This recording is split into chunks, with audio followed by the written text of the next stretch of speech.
Hello dear champions, welcome to Super Grades. My name is Tapesh Saxena and in this session we are going to solve all 22 questions of the QA section of the slot 2 paper of CAT 2025 exam. ठीक है, तो CAT का 2025 में जो exam हुआ था उसका slot 2 का जो पेपर है उसमें से QA सेक्शन के all 22 questions we are going to solve in this session. So let's start, let's begin with it. Her question के साथ आपको मिल जाएगा उस क्वेश्चन का टॉपिक एंड क्वेश्चन सॉल्व होने के बाद उसका डिफिकल्टी लेवल भी हम समझ लेंगे और क्वेश्चन का टाइप भी आपको यहाँ पर लिखा हुआ दिख जाएगा. This is a TITA question, means इसमें आंसर ऑप्शंस नहीं है. ठीक है, तो क्वेश्चन नंबर 1 है that is the sum of the digits of this number is right. तो मेरे ख्याल से थोड़ा सा ट्रिकी क्वेश्चन तो है ये. 625 जो है उसको हम लिख सकते हैं 5 की पावर 4, उसके ऊपर एक और पावर है दैट इज 65, उसके बाद 128 है 2 की पावर 7, उसके ऊपर भी एक और पावर है दैट इज 36. इसको सिंप्लीफाई करेंगे तो पावर पावर से मल्टीप्लाई होगी. 65 इंटू 2 इज 130, 130 इंटू 2 इज 260. यहाँ पर हो जाएगा 36 into 7 that is equal to 252. दोनों में से अगर हम ध्यान से देखें तो बड़ी पावर है 5 के पास, विच मीन्स कि 5 की पावर 252 को हम कर सकते हैं इसमें से सेपरेट और फिर हमारे पास 5 की पावर 8 बच जाएगा. यहाँ पे 2 की पावर 252 होगा. And now if you just look at it very carefully तो क्या होगा 5 की पावर 8 और ये 5 इंटू 2 10 की power 252. Now we all know कि 10 की पावर 252 किसी भी नंबर से मल्टीप्लाई होगी तो उसके आगे सिर्फ 252 जीरोस लग जाएंगे. मतलब नंबर का जो सिग्निफिकेंट पार्ट है वो तो हमें 5 की पावर 8 से ही पता चलेगा. ठीक है, अब 5 की पावर 8 कैलकुलेट करना है सो डेफिनेटली वी नो कि 5 की पावर 4 होता है 625 और 5 की पावर 8 इसी का स्क्वायर है, मीन 625 इंटू 625 ये हमें कैलकुलेट करना है. ठीक है, आई एम श्योर आप सभी लोगों ने पढ़ा होगा कि किसी भी नंबर के एंड में अगर 5 होता है और हम उसका स्क्वायर कैलकुलेट करते हैं तो हमें दो ऑपरेशन करने होते हैं कि 5 के अलावा नंबर का जो भी पार्ट है उसको हम a बोले तो a इंटू ए प्लस 1 और उसी के आगे हमें सिर्फ 25 लिख देना है एंड दैट्स इट, हमारा आंसर आ जाएगा. तो यहाँ पर अगर हम ध्यान से देखें तो 62 हमारा a है और 5 इंटू 5 तो 25 दिखेगा ही, तो एंड में तो 25 आ ही जाएगा. इस रूल के अकॉर्डिंग हमें 62 में मल्टीप्लाई करना होगा. 62 प्लस 1 मतलब 62 इंटू 63 मल्टीप्लाई कर देते हैं यहाँ पर. तो 3 into 2 that will be equal to 6, 3 6 18, 2 6 12 तो वो हो जाएगा 30, कैरी आएगा 3, 6 6 36 प्लस 3 इज 39 राइट. तो ये नंबर बन जाएगा 390625. इसका मीनिंग ये हुआ कि यहाँ पर हमारे पास जो नंबर है उसके फर्स्ट 6 सिग्निफिकेंट डिजिट्स हैं 390625 और उसके बाद इसमें 0000 के अलावा कुछ भी नहीं है, 252 जीरोस होंगे. ठीक है, तो अगर हमसे इस नंबर का सम ऑफ द डिजिट्स पूछा है सो दैट्स इट, इन सबको ऐड कर देते हैं. 3 plus 9 is 12, 12 plus 6 is 18, 18 plus 2 is 20, 20 plus 5 is 25 and that's it. यही होगा हमारा सम ऑफ द डिजिट्स का आंसर दैट इज 25. ठीक है, क्वेश्चन कैसा था तो आई विल से कि थोड़ा सा मॉडरेट डिफिकल्टी लेवल का था क्योंकि ये सारे अप्रोच या ये सारी चीजें पता चलने में टाइम तो लगेगा, थोड़ा सा कैलकुलेशन का टाइम भी रहेगा, but yes correct answer is 25. Okay, so let's move ahead and try to solve the second question. अगर इन क्वेश्चंस को पॉज करके एक बार खुद से भी ट्राई करोगे तो बेटर लर्निंग एक्सपीरियंस रहेगा आप सभी लोगों के लिए, है ना. तो चलो ये हमारे पास एक ज्योमेट्रिक प्रोग्रेशन का क्वेश्चन आ चुका है. Let an be the nth term of a decreasing infinite geometric progression, decreasing infinite geometric progression. उसके बाद दो इक्वेशंस गिवन है and then we have to find out the sum of this geometric progression, है ना. तो हमें पता है कि जो इनफाइनाइट ज्योमेट्रिक प्रोग्रेशन होती है उसका सम का फॉर्मूला होता है a upon 1 minus r where a is the first term and r is the common ratio. तो फटाफट इन इक्वेशंस का यूज करते हैं और a और r की वैल्यूज कैलकुलेट कर लेते हैं तो आंसर भी आ जाएगा, है ना. अब ये बात तो श्योर है कि अगर हमारे फर्स्ट 3 टर्म्स का ही सम 52 है तो फिर ज्योमेट्रिक प्रोग्रेशन का सम तो 52 से थोड़ा सा ज्यादा ही आएगा. डिक्रीजिंग है तो मोस्ट प्रोबेबली 52 से बहुत बड़ा नहीं आना चाहिए राइट. तो मेरे ख्याल से लॉजिकली भी मुझे ऐसा लगता है कि इसका आंसर 54 होना चाहिए. सॉल्व करके देखेंगे तो भी आंसर 54 ही आने वाला है. ठीक है, तो चलो ध्यान से देख लो. अगर हमारे पास फर्स्ट टर्म है a, सेकंड टर्म हो जाएगी a into R, third term हो जाएगी a r square that is equal to 52, है ना. इन तीनों में से अगर हम a कॉमन ले लेते हैं तो ब्रैकेट में आ जाएगा 1 plus R square that is equal to 52। उसके बाद देखते हैं तो फर्स्ट और सेकंड टर्म का प्रोडक्ट, तो इन दोनों को मल्टीप्लाई किया तो a square R, second into third so that will be a square R cube, and third into first so that will be a square R square, और ये जो सम है इन प्रोडक्ट्स का ये है 624। इस पूरे सम में से भी हम a स्क्वायर आर जो है वो कॉमन ले सकते हैं। कॉमन लेने के बाद ये पता चलेगा कि ब्रैकेट में हमें मिलता है 1 plus R square plus R, which is actually very much same as the part in the bracket in the first equation। तो मेरे ख्याल से ये सब कैंसिल ही हो जाएगा। तो ऑब्वियसली अब हम जो सेकंड इक्वेशन है उसको फर्स्ट इक्वेशन से डिवाइड कर देते हैं, और डिवाइड करने के बाद हमें क्या मिलेगा, a स्क्वायर को a से डिवाइड किया तो रह जाएगा ar, ये दोनों पार्ट कैंसिल हो जाएंगे और यहाँ पर होगा 624 अपॉन 52। सॉल्व कर लेंगे, 2 का 7 टाइम्स होता है 14, है ना।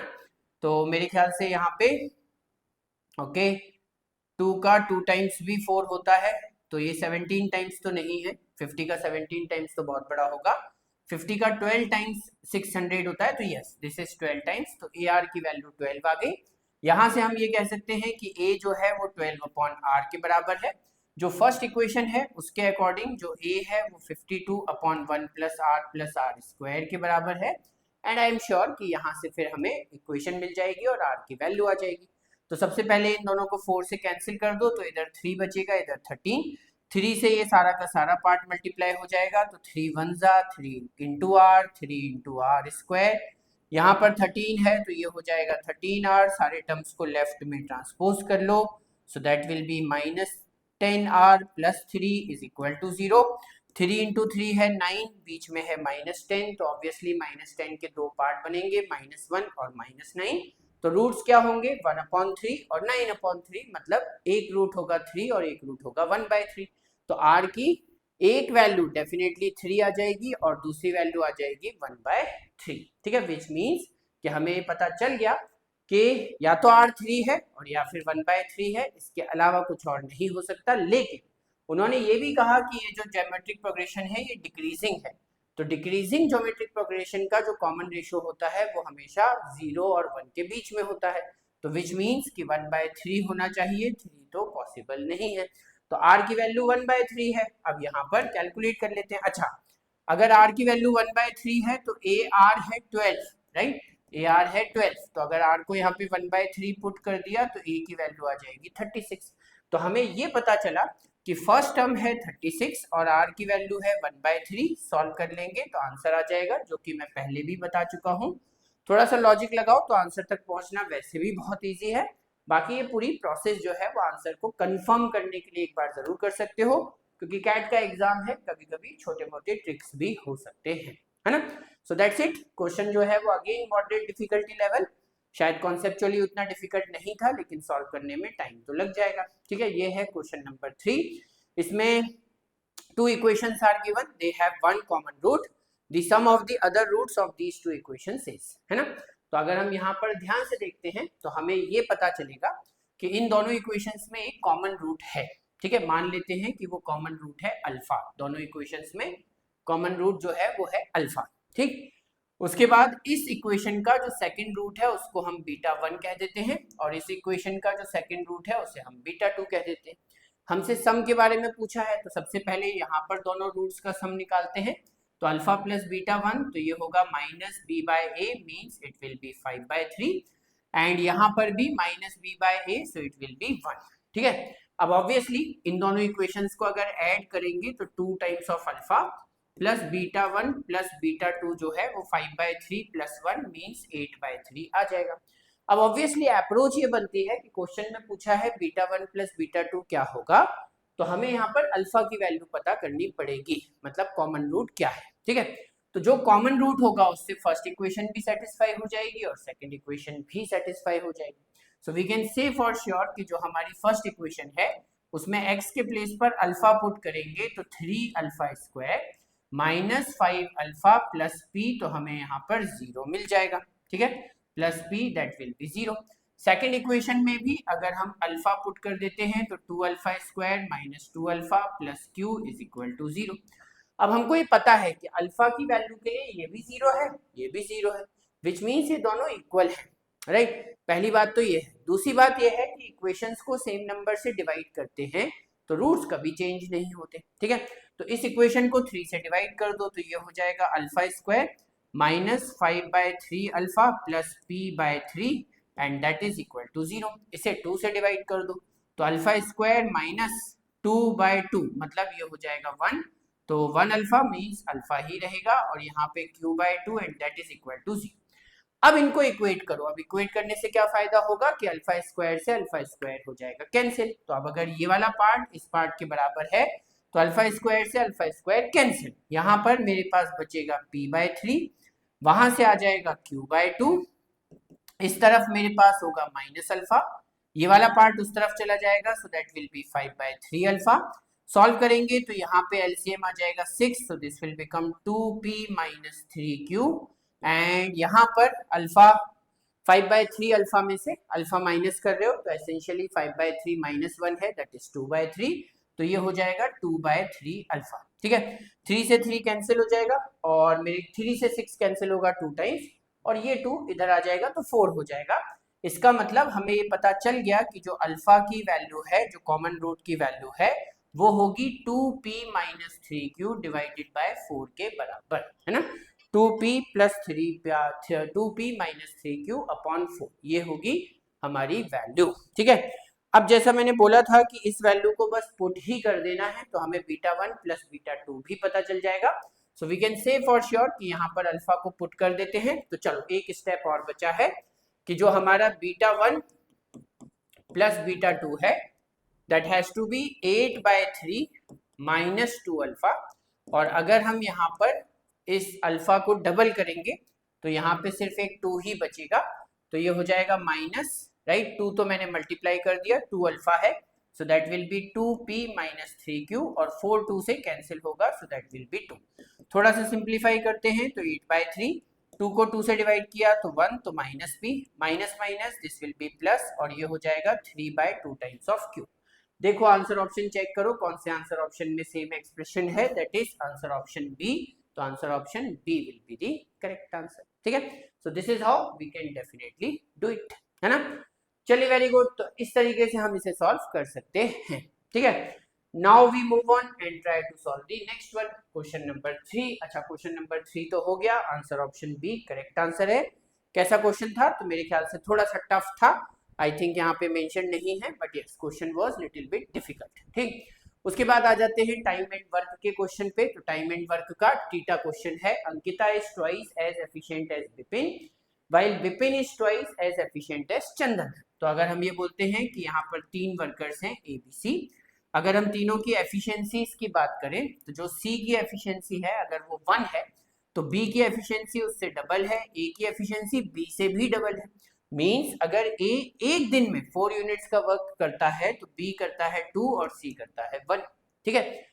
अब क्या हुआ कि इन तीनों वर्कर्स ने मिलके काम करना शुरू किया, ठीक है। All 3 of them start together on a job and Vipin leaves the job after 20 days. इसका मतलब ये 20 डेज तक लगातार साथ में काम करते रहे, ठीक।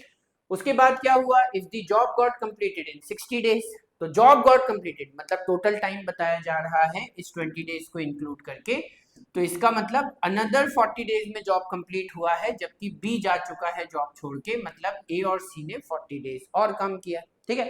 तो हम यहाँ पर ये बोल सकते हैं कि नंबर ऑफ डेज की जो इंफॉर्मेशन है वो क्या है कि पहले ए बी सी मिलके 20 डेज तक काम कर रहे हैं, फिर ए और सी मिलके 40 डेज तक, और जॉब हमारा कंप्लीट हो रहा है। तो जॉब को थोड़ा सा क्वांटिफाई करते हैं, वर्क निकालते हैं। वर्क निकालेंगे तो देखो जब तीनों मिलके काम करेंगे तो 4 2 और 1 means 7 units of work every day होने लगेगा। तो 20 इंटू 7 मतलब इन 20 डेज में 140 यूनिट्स का वर्क हो जाएगा। जब ए और सी मिलके काम करेंगे तो एक दिन में 5 यूनिट्स का वर्क होगा, मींस 40 डेज में 200 यूनिट्स का वर्क हो जाएगा, विच मींस कि हमारा जो टोटल वर्क है वो 340 यूनिट्स का है, ठीक है। क्वेश्चन क्या है कि the number of days needed by Chandan to complete the job alone. तो अब चंदन एक दिन में सिर्फ 1 यूनिट का ही वर्क करता है, टोटल वर्क है 340, तो उसे तो 340 डेज लग ही जाएंगे तभी वर्क कंप्लीट होगा। तो इसका मतलब आंसर होगा 340 days and that is the correct answer. Question was really very very very simple, right? Everybody can attempt it and can solve it in less than 1 minute. बहुत easy question था, ठीक है. उसके बाद देखते हैं question number 5. A mixture of coffee and cocoa, 16% of which is coffee, cost rupees 240 per kg. Another mixture of coffee and cocoa, which 36% is coffee, cost rupees 320 per kg. ठीक है. If a new mixture of coffee and cocoa cost rupees 376 per kg, then the quantity in kg of coffee in 10 kg of this new mixture is. ठीक है. तो देखो question क्या है कि अगर मैं कॉफी और कोकोआ का एक मिक्सचर बनाता हूं जिसका वेट मान लो 1 kg है, तो उसकी कॉस्ट आती है 240 रुपीज, लेकिन उसमें 16% कॉफी है. 16% कॉफी है मीन्स 0.16 kg कॉफी है उसमें, ठीक है. 1 kg का 16% 0.16 kg कॉफी है. लेट्स से कि कॉफी का जो प्राइस है वो है x रुपीज पर kg, और इसके बाद इसमें कोकोआ है बाकी का, तो 16% निकाल दिया. So the remaining 84% means 0.84 kg इसमें है कोकोआ. कोकोआ की कॉस्ट y मान लेते हैं, तो all together the total cost comes out to be 240 rupees, right. उसके बाद अगर सेकंड इक्वेशन देखेंगे तो इसमें 36% कॉफी है, तो 36% कॉफी और रिमेनिंग 64% कोकोआ, और इससे जो मिक्सचर की कॉस्ट है वो हो गई 320, है ना. अब इन दोनों इक्वेशंस को साथ में सॉल्व करके हम x और y के वैल्यूज कैलकुलेट कर सकते हैं. मेरे ख्याल से बहुत ज्यादा डिफिकल्ट तो नहीं है. अगर थोड़ा सा दिमाग से सोचोगे तो आई एम श्योर कि बहुत जल्दी इसे सॉल्व कर पाओगे, ठीक है. We can say for sure कि ये जो सारे वैल्यूज हैं इनको हम डिवाइड कर सकते हैं 4 से, है ना. 4 से डिवाइड कर सकते हैं, तो यहाँ पे बचेगा 0.04 और यहाँ पे 0.09. अगर इसको इक्वल करना है तो ऊपर मल्टीप्लाई करना पड़ेगा 9 और नीचे मल्टीप्लाई करना पड़ेगा 4, ठीक है. तो इसका मतलब ये हुआ कि हम यहाँ पर 9/4 मल्टीप्लाई कर देते हैं, ठीक है. 9/4, ठीक. तो आई थिंक हमारा काम हो जाएगा. यहाँ भी 36 आ जाएगा, यहाँ पर भी 36 आ जाएगा. सो that is the solution. I think हमारी जो इक्वेशन है वो सिंप्लीफाई हो गई. 4 का 4 टाइम्स 16 होगा, और उसके बाद 4 into 9, so this will B 0.36x, right. यहाँ पे 4 से मल्टीप्लाई किया, 4 से डिवाइड किया 84 को, सो दैट विल बी 21. 21 को 9 से मल्टीप्लाई कर दो, सो दैट विल बी 189. तो इसका मतलब ये हो जाएगा 1.89y, और यहाँ पे देखोगे 240 divided by 4, so that will B 60. 6 9s are 54, so this will B 540. तो ये जो फर्स्ट इक्वेशन है इसमें हमने x की कोफिशिएंट को 0.36 में कन्वर्ट कर लिया, ठीक है. अब दोनों इक्वेशन का डिफरेंस निकाल लेते हैं. तो अगर डिफरेंस निकालेंगे तो पता चलेगा 0.36 से 0.36 हो गया कैंसिल. 1.89 में से 0.64 माइनस करोगे तो आई एम श्योर कि 9 - 4 यहाँ बचेगा 5, 8 - 6 दैट विल बी 2, तो हमारे पास 1.25 है, and that is multiplied with y. 540 में से 320 माइनस किया, 4 - 2 is 2, 5 - 3 is 2. तो इसका मतलब y की जो वैल्यू है वो आ जाएगी 220 अपॉन 1.25. पॉइंट कैंसिल किया तो 2 0 लग जाएंगे. 1000 125 का 8 टाइम्स होता है, so it is actually 22 into 8. 22 into 8 ये हो जाएगा 176, राइट. इस वैल्यू को किसी भी एक इक्वेशन में वापस पुट कर दो. y की वैल्यू 176 वापस पुट कर देते हैं, तो x की वैल्यू हमें मिल जाएगी 576, ठीक है. अब उन्होंने हमसे ये बोला है कि if a new mixture of coffee and cocoa cost rupees 376 per kg, then the quantity in kg of coffee in 10 kg of this new mixture is, right. तो देखो अगर मैं आपसे ये बोलता हूँ कि 10 kg का मिक्सचर है, तो लेट्स से कि उसमें n kg है कॉफी, तो कॉफी का प्राइस कितना है 576.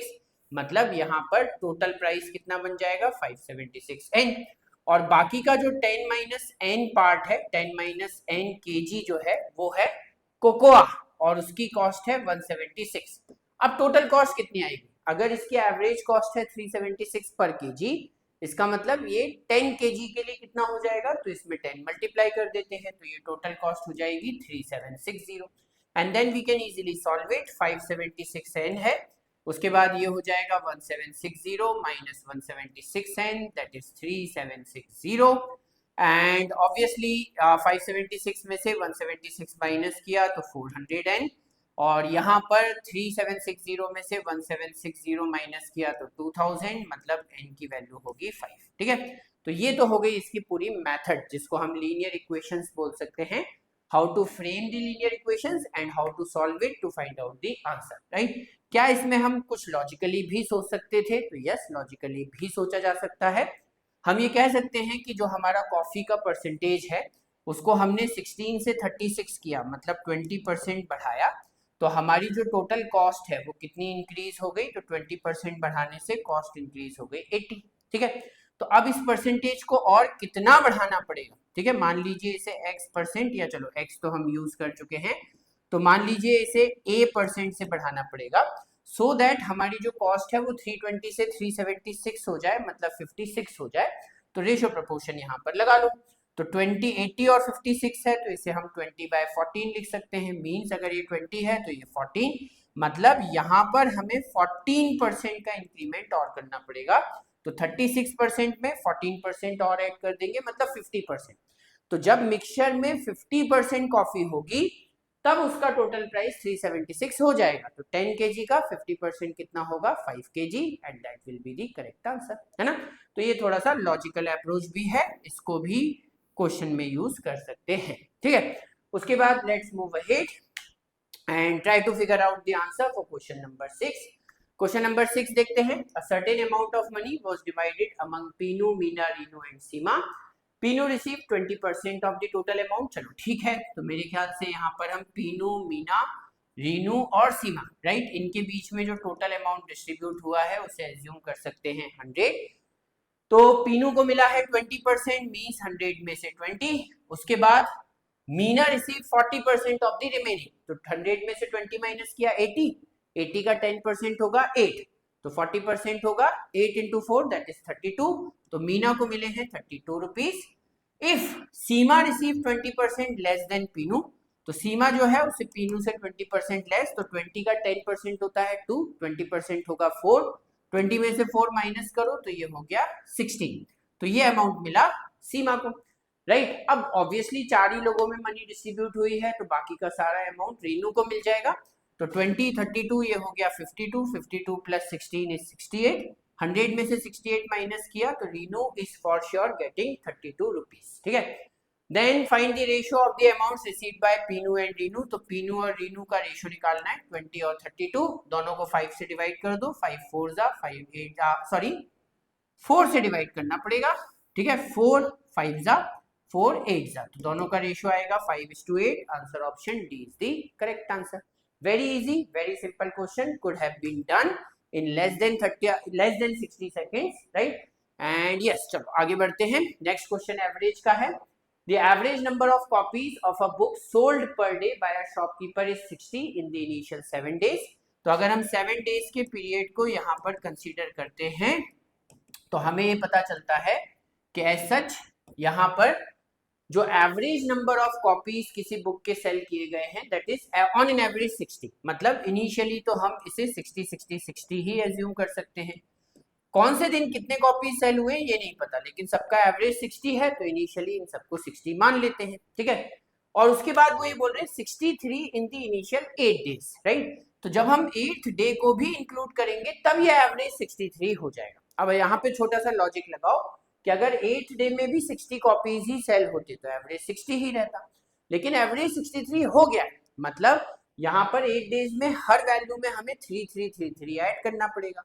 तो 3 इंटू 8 होता है 24, मतलब 24 एक्स्ट्रा कॉपी सेल होने चाहिए डे 8 में, तभी ये एवरेज 63 हो पाएगा। तो 60 प्लस 24 मतलब डे 8 में डेफिनेटली 84 कॉपी सेल हुए हैं। उसके बाद उन्होंने बोला on the 9th day she sales 11 copies less than the 8th day. तो 8th डे में तो नंबर ऑफ कॉपीज पता चल गया, इसमें से 11 माइनस कर दो तो 9th डे में है 73। ठीक है, उसके बाद उन्होंने बोला and the average number of copies sold per day from 2nd day to 9th day become 66। ठीक है, तो 2nd डे से 9th डे तक जो एवरेज नंबर ऑफ कॉपीज हैं वो 66 हो जाते हैं। तो 9 में से फर्स्ट डे हटा दो तो 66 इंटू 8, मतलब इन सारे वैल्यूज का जो सम है वो एक्चुअली 8 इंटू 6 8 6 जा 48, कैरी आया 4, 8 6 जा 48 प्लस 4 दैट इज 528, इतना आना चाहिए, राइट। अब अगर हम यहाँ पे ध्यान से देखें तो इन सबका सम कितना होगा, है ना। तो हम ये जानते हैं कि फर्स्ट 7 डेज में हमने सारे वैल्यूज को 60 एज्यूम किया है, हालांकि वो 60 नहीं है ना, हमने सिर्फ एज्यूम किया था just in order to visualise the concept, right. Otherwise हम ये बोल सकते हैं कि इन सबका जो सम है वो डेफिनेटली 420 होना चाहिए।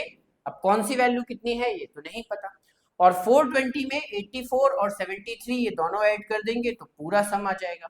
तो 420 में अगर हमने 84 और 73 दोनों वैल्यूज को ऐड कर दिया तो 4 + 3 = 7, उसके बाद 7 + 8 15 + 2 17, कैरी आया 1, 4 + 1 5, 5 + 8 is okay, this will B 577।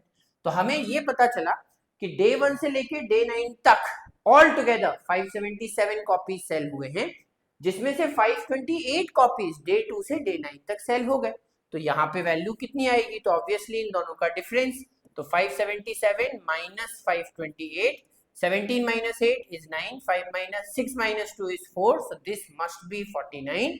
Day 1 में 49 कॉपीज सेल हुए हैं and that will be the correct answer, ठीक है। तो एज सच क्वेश्चन कॉन्सेप्चुअली बहुत डिफिकल्ट नहीं था, थोड़ा टाइम जरूर लग सकता था, but still I will put it in the category of easy questions. CAT के स्टैंडर्ड्स के हिसाब से ये क्वेश्चन इजी ही कहलाएगा, ठीक है। Let's move ahead and try to solve question number 8। Question number 8 देखते हैं। If A, B, C and D are integers such that their sum is 46, then the minimum possible value of this expression is, right? तो अगर A, B, C, D चार number है, चारों का सम है 46, right? And what do we want? हम ये चाहते हैं कि A माइनस B का square, B A minus C का स्क्वायर और A माइनस D का स्क्वायर जो है वो मिनिमम हो जाए। कैसा हो जाए? मिनिमम। मिनिमम मतलब ये डिफरेंस छोटे छोटे आए। डिफरेंस छोटे कब आते हैं? जब नंबर्स बहुत क्लोज होते हैं, विच मीन्स कि हमें कोशिश करनी है कि A के साथ B, C और D का जो डिस्टेंस है या डिफरेंस है वो बहुत कम हो, राइट। लेकिन ये सब इंटीजर्स भी हैं, तो सबसे पहले क्या करते हैं, 46 को 4 से डिवाइड करके देखते हैं तो आएगा 11.5, मतलब सारे वैल्यूज 11 के आसपास होंगे। अगर ये चारों वैल्यूज 11 है तो सम होगा 44, 2 एक्स्ट्रा चाहिए, 2 एक्स्ट्रा चाहिए तो विच मीन्स कि हम A को ले सकते हैं 12, राइट, B को भी 12, मतलब B C D में से किसी एक को 12 ले लिया जाएगा और उसके बाद 11 और उसके बाद 11, ठीक है। तो हमें पता चलेगा कि 12 - 12 ये डिफरेंस सबसे छोटा हो गया, इससे छोटा तो हो भी नहीं सकता क्योंकि स्क्वायर करना है तो 0 से छोटी वैल्यू लाने का कोई मतलब नहीं है क्योंकि उसका स्क्वायर तो फिर बड़ा ही हो जाएगा, तो ये छोटे से छोटा हो गया। सिमिलरली यहाँ पर भी 12 - 11 मिनिमम हो गया और यहाँ पर भी 12 - 11 मतलब ये भी मिनिमम ही हो गया। So we can say for sure कि यहाँ पर हमारे पास जो नंबर्स बचे हुए हैं वो क्या है, 0, 1 का स्क्वायर 1, 1 का स्क्वायर 1, मीन्स ऑल टुगेदर ये जो सम है ये मिनिमम टू मिनिमम 2 तो होगा ही, इससे छोटा नहीं हो सकता। This is called logic based maths, right. इसमें हम कोई कैटेगरी का किसी भी तरीके का कोई लॉजिक ऐसा नहीं लगा सकते जो ज्योमेट्री या मेंसुरेशन या नंबर्स या किसी भी और टॉपिक का है, इसमें सिर्फ और सिर्फ दिमाग ही लगेगा, है ना। तो क्वेश्चन जो है वो थोड़ा सा ट्रिकी इसीलिए था क्योंकि इसकी तो हम प्रिपरेशन नहीं कर सकते, है ना। इस टाइप के क्वेश्चन सॉल्व करने के लिए तो हमें एग्जाम में ही एक्चुअली दिमाग चलाना पड़ेगा, ठीक है। चलो उसके बाद अगर हम देखते हैं तो क्वेश्चन नंबर 9 आ जाता है। क्वेश्चन नंबर 9 अलजेब्रा का एक एग्जाम्पल है, बढ़िया एग्जाम्पल है, ठीक है। सॉल्व करके देखते हैं। यहाँ पे 9 है बेस, यहाँ पर 3 है बेस और हमसे पूछा है then the product of all possible values of X, X के जितने भी वैल्यूज पॉसिबल हो सकते हैं उन सबका प्रोडक्ट, ठीक है। तो चलो देखते हैं। अगर मैं कहूंगा यहाँ 9 है यहाँ 3 है तो इसको भी 3 बनाना पड़ेगा, तो ये हो जाएगा 3 का स्क्वायर और जो स्क्वायर की पावर 2 आएगी वो इसके साथ मल्टीप्लाई होगी, तो उसे हम उल्टा भी मल्टीप्लाई कर सकते हैं। मतलब अगर मैं इसे मैच करने की कोशिश करूं इस वाले एक्सप्रेशन से तो हम ये बोल सकते हैं कि 3 की power x square plus 2x minus 3 का स्क्वायर बेसिकली, क्योंकि पावर तो पावर से मल्टीप्लाई ही होगी ना, a इंटू बी करो या b इंटू ए, बात तो एक ही है। उसके बाद हम देखते हैं यहाँ पर -4, अब ये देखो यहाँ पर -3 है यहाँ -2 है तो इसको भी -3 ही लिखना पड़ेगा और अगर इसे -3 लिखा तो फिर साथ में +1 भी आएगा एंड +27 = 0। चलो थोड़ा सा और सॉल्व करते हैं। तो 3 की power x square plus 2x minus 3 का होल स्क्वायर, यहाँ पर 4। अब हमें पता है कि a की पावर m प्लस n का मीनिंग क्या होता है, a की पावर m इंटू a की पावर n। तो ये मान लो कि m है और ये n है, तो इसको हम सेपरेट कर लेते हैं। तो ये हो जाएगा 3 की power x square plus 2x minus 3 और 3 की पावर 1 का प्रोडक्ट, राइट। तो मेरे ख्याल से अब इस स्टेप के बाद चीजें हमारे लिए इजी हो गई। अब ये जो 3 की power x square plus 2x minus 3 है, इसको हम थोड़ी देर के लिए t एज्यूम करते हैं। सो this will become t square, यहाँ पे 4 इंटू 3 12 आ जाएगा और ये हो जाएगा t, राइट। उसके बाद यहाँ पर 27 है, that is equal to 0। Now we can immediately identify कि 12 होता है 9 प्लस 3 और 27 होता है 9 इंटू 3। मतलब ये जो मिडिल टर्म है ये 9 और 3 में ब्रेक होगी, और 9 और 3 में ब्रेक होगी मतलब t के पॉसिबल वैल्यूज 9 और 3 ही हैं, राइट। ठीक है, तो अब t का मीनिंग क्या है, t का मीनिंग है 3 की power x square plus 2x minus 3, ठीक है। और ये 9 के बराबर हो सकता है, 9 मतलब 3 स्क्वायर, और या फिर ये हो सकता है 3 की power x square plus 2x minus 3 की पावर 1 के बराबर, विच मीन्स कि ये जो हमारा x square plus 2x minus 3 है, ये या तो आ जाएगा 2 और या फिर इसकी जो वैल्यू है वो आ जाएगी 1, ठीक है। अगर ये 2 है तो भी इक्वेशन सेटिस्फाइड है, अगर ये 1 है तो भी इक्वेशन सेटिस्फाइड है, ठीक है। अब उसके बाद x के वैल्यूज निकालना है, एंड मोर ओवर x के वैल्यूज का जो प्रोडक्ट है वो निकालना है ना। तो मेरे ख्याल से अगर हम x के वैल्यूज ना भी निकालें, डायरेक्टली प्रोडक्ट पे फोकस करें, तो हमें पता है कि यहाँ से हमें x के दो वैल्यूज मिलेंगे और उन दोनों का प्रोडक्ट मतलब रूट्स का प्रोडक्ट, तो c बाय a तो वो होगा -5, और यहाँ से भी x के दो वैल्यूज मिलेंगे, third value and fourth value, और उनका प्रोडक्ट होगा -4, ठीक है। अब ज्यादा डिटेल में जाने की जरूरत नहीं है कि x1 x2 x3 x4 क्या होगा, क्योंकि उतनी तो क्वेश्चन की डिमांड भी नहीं है। उन्होंने सिर्फ ये पूछा है कि इन चारों वैल्यूज का प्रोडक्ट कितना होगा, तो हमें कैलकुलेट करना है x1 x2 x3 x4 का प्रोडक्ट। हम ये जानते हैं x1 और x2 का प्रोडक्ट होगा -5, बाकी दोनों का प्रोडक्ट होगा -4, मतलब इन टोटल सबका प्रोडक्ट हो जाएगा 20, which means answer option B is the correct answer, ठीक है।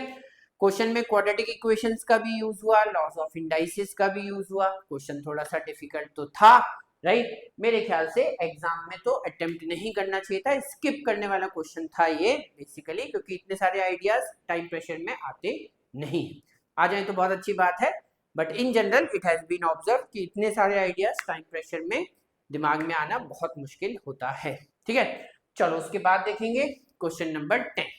Let A, B, C, D, E, F be a regular hexagon and P and Q be the midpoints of AB and CD respectively. Then the ratio of the areas of trapezium PBCQ and hexagon ABCDEF is. Right? तो चलो सबसे पहले hexagon draw करते हैं, because हम exam में भी बहुत रफ डायग्राम ही ड्रॉ करते हैं, इसलिए मैं यहाँ पर भी एक रफ डायग्राम ही ड्रॉ कर रहा हूँ, राइट। वैसे तो ये पॉसिबल था मेरे लिए कि मैं पहले से भी डायग्राम बना के रख सकता था, बट आई थिंक कि जो हम एग्जाम में करेंगे उसी तरीके से यहाँ पर भी क्वेश्चन को सॉल्व करते हैं। ये हमारा रेगुलर हेक्सागन है, ठीक है। लेट्स से ये पॉइंट है A, this one is B, this one is C, this one is D, this is E and this is F, right. उन्होंने ये कहा कि AB का मिड पॉइंट है P और CD का मिड पॉइंट है Q। हमने P और Q को ज्वाइन कर दिया, ठीक है। अब हम क्या जानते हैं, हम ये जानते हैं फॉर श्योर कि जब हम हेक्सागन के सबसे बड़े डायगोनल्स, लॉन्गेस्ट डायगोनल्स ड्रॉ करते हैं, तो ऐसे हमारे पास 3 डायगोनल आते हैं, और इन तीनों डायगोनल को ड्रॉ करने से हेक्सागन 6 इक्वल ट्राइंगल्स में, और सारे ट्राइंगल्स इक्विलैटरल भी होते हैं, तो 6 इक्वल एंड इक्विलैटरल ट्राइंगल्स में डिवाइड हो जाता है। सबका एरिया बराबर होता है, सबका शेप भी एक जैसा होता है, सारे एंगल भी 60 डिग्री आ जाते हैं। तो इसका मतलब ये सारे के सारे ट्राइंगल्स का जो एरिया है वो अगर मैं कुछ मान लूं, ठीक है, चलो अच्छा बाद में सोचेंगे कि क्या मानना है। सबसे पहले इस लाइन के नेचर को समझते हैं। ये जो लाइन है ये AB के मिड पॉइंट को CD के मिड पॉइंट से मिला रही है, एंड ऑब्वियसली ये BC और AD के साथ पैरेलल है मिड पॉइंट थ्योरम के अकॉर्डिंग, तो विच मीन्स कि ये हर ट्राइंगल के जो साइड्स है उनके मिड पॉइंट से ही पास होगी। So we can say for sure कि अगर ये पॉइंट R है, ये S है, तो ये जो R है ये BO का मिड पॉइंट है, और ये S जो है ये CO का मिड पॉइंट है। तो यहाँ पर मिड पॉइंट थ्योरम लगा दो। मिड पॉइंट थ्योरम ये कहता है कि ये वाली जो पी आर है ये ए ओ से आधी होने वाली है और ऊपर का जो छोटा ट्राइंगल है वो बड़े ट्राइंगल के साथ सिमिलर है। सिमिलर ट्राइंगल है, साइड्स का रेशो है 1:2, तो एरिया का रेशो 1:2 का स्क्वायर मतलब 1/4, विच मीन्स कि अगर इस ट्राइंगल का एरिया 1 मान लिया जाए तो इस पूरे बड़े ट्राइंगल का एरिया बी ए ओ का एरिया 4 होगा, मतलब नीचे वाला एरिया हो जाएगा 3। सिमिलरली अब अगर ये 1 है तो ये 1 होगा, सो दिस विल बी 3, ये 1 होगा सो दिस विल बी 3, और उसके बाद अगर हर ट्राइंगल का एरिया 4 है तो यहाँ पे 4 4 4 आ जाएगा। तो अब अगर हमसे ये पूछा है कि जो पीबीसीक्यू ट्रेपेजियम है तो ट्रेपेजियम का एरिया कितना आ रहा है, पीबीसीक्यू ट्रेपेजियम का एरिया 1 + 3 + 1 मतलब 5, राइट। एंड पूरे हेक्सागन का एरिया, तो पूरे हेक्सागन का एरिया 4 ट्राइंगल्स है, सॉरी 6 ट्राइंगल्स है, हर ट्राइंगल का एरिया 4 है, तो 6 4 ज़ा 24, मतलब ये रेशियो बनेगा 5:24। Answer option D is the correct answer. ठीक है, तो बहुत ज्यादा मैथ्स नहीं लगेगा, थोड़ा सा लॉजिक, थोड़ा सा मिड पॉइंट थ्योरम का यूज, थोड़ा सा सिमिलैरिटी का यूज, थोड़ा सा हेक्सागन के बेसिक कॉन्सेप्ट्स का यूज, बस दैट्स इट, क्वेश्चन सॉल्व हो जाएगा, है ना। तो क्वेश्चन कैसा था, तो आई विल से कि थोड़ा सा मॉडरेट डिफिकल्टी लेवल तो था, बिकॉज अगेन इतने सारे आइडियाज टाइम प्रेशर में आ जाएंगे दिमाग में, इसकी कोई गारंटी तो नहीं है, लेकिन अगर आ गए तो क्वेश्चन का सॉल्विंग टाइम बहुत कम है, इसीलिए मैंने इसे टफ नहीं कहा, इसको मॉडरेट ही कहा। ठीक है, चलो उसके बाद देखते हैं क्वेश्चन नंबर 11। तो क्वेश्चन नंबर 11 क्या है, Rita and Sneha can row a boat at 5 km/h and 6 km/h in still water respectively in a river flowing with a constant velocity. Sneha takes 48 minutes more to row 14 km upstream than to row the same distance downstream, right? अब देखो still water में स्नेहा की जो speed है वो है 6 km/h। मान लेते हैं कि स्पीड की जो स्ट्रीम की जो स्पीड है दैट इज x km/h। तो जब Sneha 14 kilometre up stream travel करेगी, अप स्ट्रीम से अगेंस्ट, तो उसकी स्पीड 6 - x हो जाएगी, है ना, स्ट्रीम की स्पीड माइनस करनी पड़ेगी। और जब वो यही डिस्टेंस डाउन स्ट्रीम ट्रेवल करेगी तब उसकी स्पीड 6 + x। तो जहां स्पीड कम है वहां टाइम ज्यादा लगेगा, जहां स्पीड ज्यादा है वहां टाइम कम लगेगा, और इन दोनों टाइम का जो डिफरेंस है वो 48 मिनट्स है। तो 48 मिनट्स को भी आवर्स में कन्वर्ट कर लेते हैं। अब इस इक्वेशन को सॉल्व करेंगे तो 6 + x और 6 - x को मल्टीप्लाई किया, सो this will B 36 - x², a - b into a + b, a² - b²। फिर ये 6 + x 14 के साथ मल्टीप्लाई होगा, या 14 चाहो तो यहाँ कॉमन भी निकाल सकते हो, कोई दिक्कत नहीं है। यहाँ 1 बचेगा, 1 × 6 + x, राइट, और यहाँ भी 1 होगा, तो 1 × 6 - x, लेकिन बीच में माइनस है तो ये -6 + x हो जाएगा। यहाँ पर दोनों को 12 से कैंसिल कर देते हैं, सो this will become 4/5, right. Obviously ये 14 है तो 14 का आधा कर दो 7, यहाँ पर भी 2/5 हो गया। अब यहाँ पर x तो नहीं 6 से 6 कैंसिल हो जाएगा, सो this will become 7 × 2x divided by 36 - x², and on the other side it will be 2/5, and we can immediately understand कि 2 से 2 हो गया कैंसिल, राइट। अब क्या इक्वेशन बची, तो 7x × 5, so that will be equal to 14x, right, and the denominator will be multiplied with 1 over here, so that will be 36 - x²। अच्छा 7 × 5 35 है ना, तो यहाँ पर 35x आ जाएगा।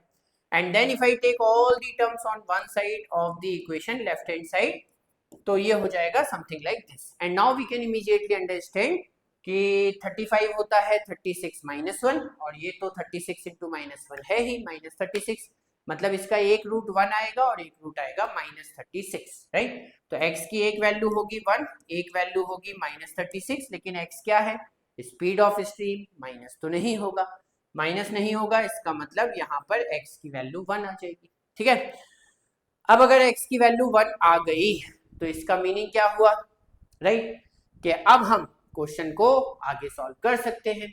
If Rita starts from a certain location in the river and returns downstream to the same location, तो वो एक डिस्टेंस अप स्ट्रीम जाती है और उसी डिस्टेंस को वापस डाउन स्ट्रीम ट्रेवल करती है और उसे 100 मिनट्स लग जाते हैं, तो उसने टोटल कितना डिस्टेंस ट्रेवल किया।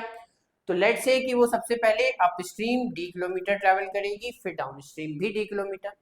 जब up stream D kilometre travel करेगी तो उसकी स्पीड है 5, स्ट्रीम की स्पीड है 1, एंड जब डाउन स्ट्रीम करेगी तो उसकी स्पीड है 5 और स्ट्रीम की स्पीड है 1, और उसे लग जाएंगे 100 मिनट्स, मींस 100/60 आवर्स। सॉल्व कर लेते हैं। ये होगा 4, ये होगा 6, दोनों का एलसीएम आ जाएगा 12। ये है 4, 4 3s are, so this will be 3d, this will be 2d। यहाँ पर 10/6 है, मतलब 5/3 हो जाएगा। 3 का 4 टाइम्स, 4 का 5 टाइम्स, तो ये हो गया 5d is equal to 20, means d की वैल्यू हो गई 4। लेकिन क्या 4 हमारा आंसर है? तो हम बोलेंगे नहीं, क्योंकि हमसे पूछा है उसने टोटल डिस्टेंस कितना ट्रैवल किया। तो d की वैल्यू अगर 4 है तो उसने total distance actually 4 + 4 8 kilometre travel किया है, because she went 4 kilometer upstream and came back 4 kilometer downstream, right? So that is why 8 kilometer will be the correct answer। बस ये लास्ट वाला पार्ट थोड़ा सा ट्रिकी है, इसमें कई सारे बच्चे 4 मार्क करके आ गए थे, right? But we have to understand कि यार टोटल डिस्टेंस तो टोटल जर्नी से ही पता चलेगा, ध्यान से टोटल जर्नी जरूर देख लेनी चाहिए, है ना? तो क्वेश्चन ऐसा चीज ही था, लेकिन इस लास्ट लाइन की वजह से मॉडरेट हो जाता है, क्योंकि उसकी वजह से फिर 30-40% बच्चों का सब कुछ सही होते हुए भी आंसर गलत हो जाएगा। ठीक, चलिए फिर उसके बाद देखते हैं। तो क्वेश्चन नंबर 12 आ गया। क्वेश्चन नंबर 12 है, an item with a cost price of ₹1650 is sold at a certain discount on a fixed mark price to earn a profit of 20% of the cost price, right? तो जो हमारा article है उसका cost price है 1650 और इस पर हम 20% प्रॉफिट अर्न कर रहे हैं, राइट? इसका 10% होगा 165, 165 का डबल किया, सो दैट विल बी 330, तो 330 रुपीज का प्रॉफिट अर्न हो रहा है, विच मीन्स कि जो सेलिंग प्राइस है दैट इज डेफिनेटली 1980। अब ये सेलिंग प्राइस कैसे आ रहा है? ये सेलिंग प्राइस आ रहा है कि यहाँ कोई मार्क प्राइस है, मार्क प्राइस के ऊपर कुछ डिस्काउंट दिया जा रहा है, ठीक है? तब हमें ये 1980 का सेलिंग प्राइस दिख रहा है।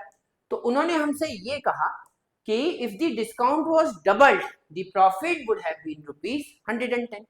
इसका मतलब अगर प्रॉफिट जो है वो सिर्फ 110 रुपीज का होगा, तब हमारा जो सेलिंग प्राइस है वो 1650 110 ऐड किया, सो दैट विल बी 1760।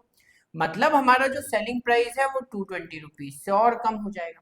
तो जब मैं इस डिस्काउंट को डबल करूंगा तो सेलिंग प्राइस 220 रुपीज से कम हो जाएगा। इसका मतलब इन दोनों डिस्काउंट्स के बीच में 220 रुपीज का डिफरेंस है। तो 2D और D के बीच में डिफरेंस तो D का ही होता है, और वही डिफरेंस 220 है। इसका मतलब यहाँ पर D की वैल्यू डेफिनेटली 220 है, और अगर D की वैल्यू 220 है तो मतलब ओरिजिनल केस में जो डिस्काउंट है वो 220 रुपीज के बराबर था, ठीक है? तो 1980 में 220 ऐड कर दो, 1980 में 220 ऐड कर दो, तो 19 + 2 21, 80 + 20 100, so this will become 2200 2200। इसका मतलब जो मार्क प्राइस है वो 2200 है, कॉस्ट प्राइस 1650 है, सेलिंग प्राइस अभी एज ऑफ नाउ 1980 है, ठीक है?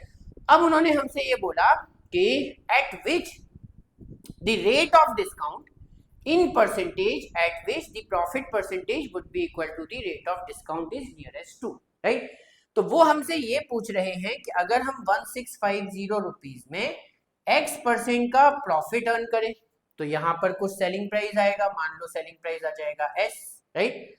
और अगर हम 2200 में x% का डिस्काउंट दें तो भी सेलिंग प्राइस s ही आएगा। तो दोनों तरफ से सेलिंग प्राइस s आना चाहिए। इसका मतलब अगर मैं 1650 को x% से बढ़ाऊं, विच मीन्स इसमें 100 + x/100 मल्टीप्लाई करूं, और या फिर 2200 को x% से कम कर दूं, 100 - x/100, दोनों केस में हमारा जो सेलिंग प्राइस है वो सेम आना चाहिए।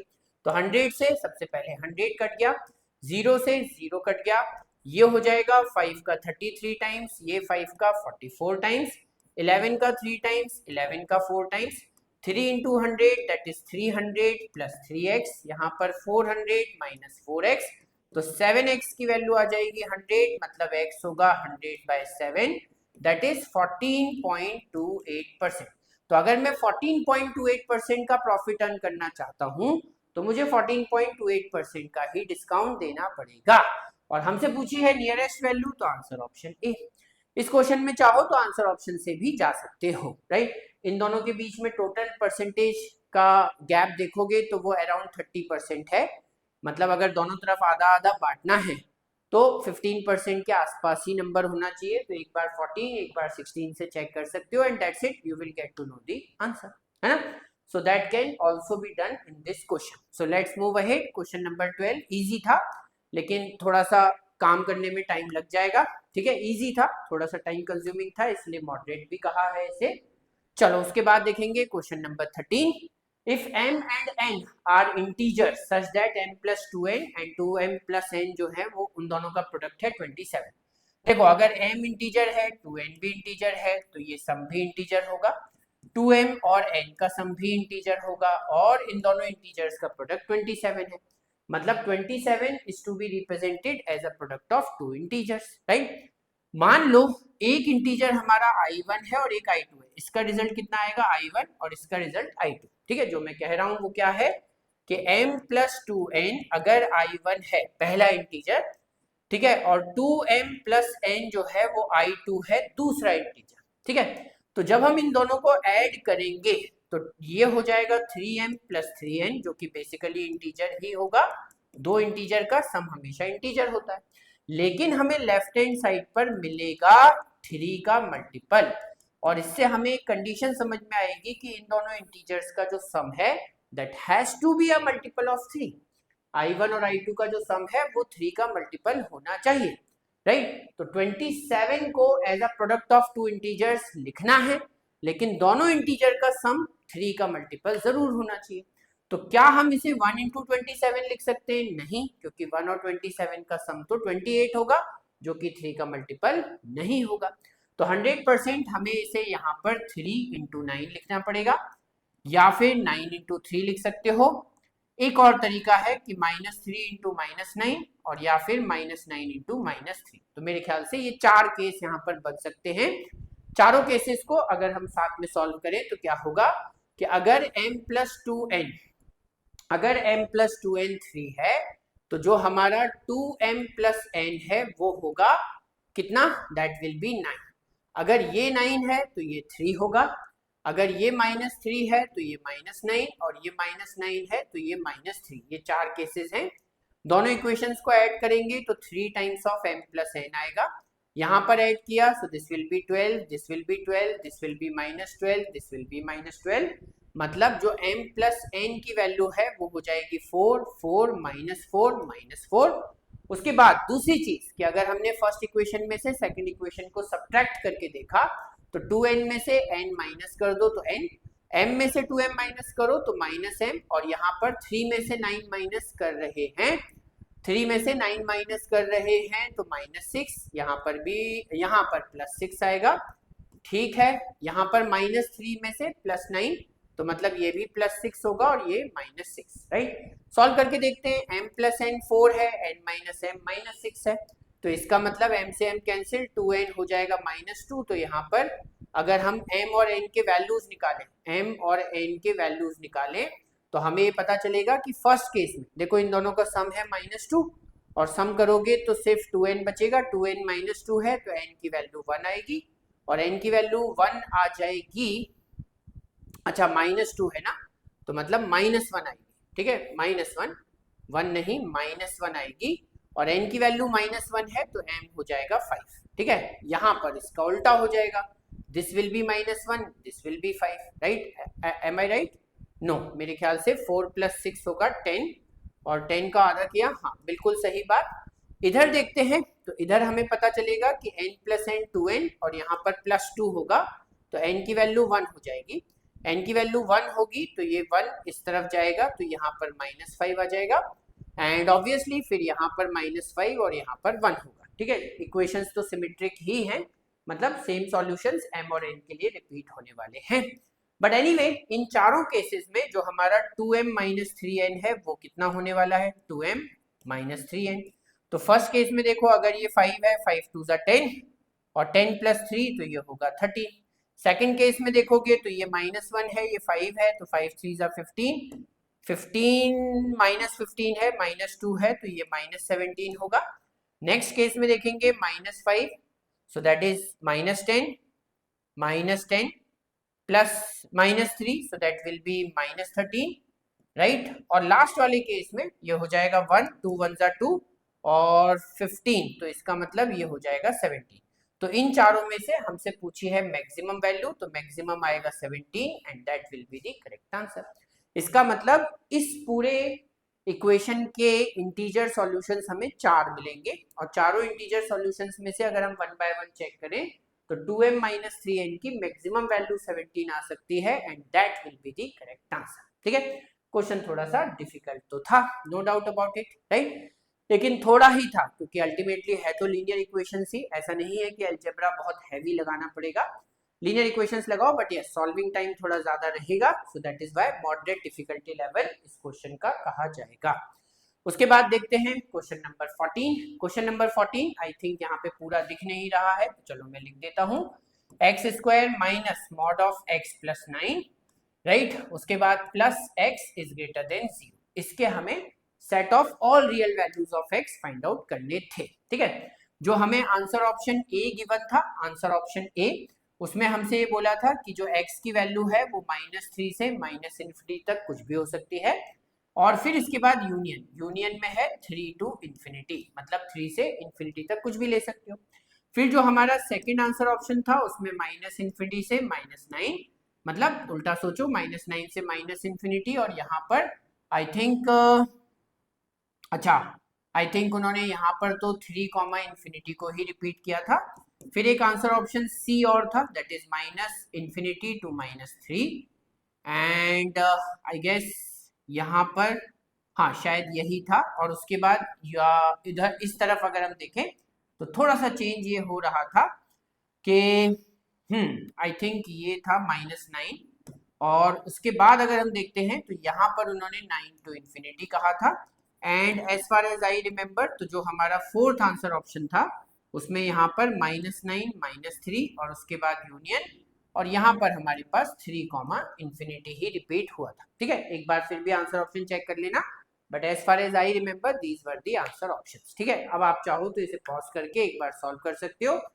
क्वेश्चन को अगर एल्जेब्रा से सॉल्व करोगे तो दो केसेस बनेंगे। पहला केस जिसमें x + 9 पॉजिटिव होगा, मतलब अगर x + 9 पॉजिटिव है तो ब्रैकेट को ऐसे ही खोल दोगे मॉड को, तो ये हो जाएगा समथिंग लाइक दिस, राइट। यहाँ पर पता चलेगा कि x cancel, x² - 9 is greater than 0, x² - 9 मतलब x - 3 × x + 3, तो दो रूट होंगे 3 और -3, तो या तो x की वैल्यू -3 से छोटी होनी चाहिए और या फिर +3 से बड़ी।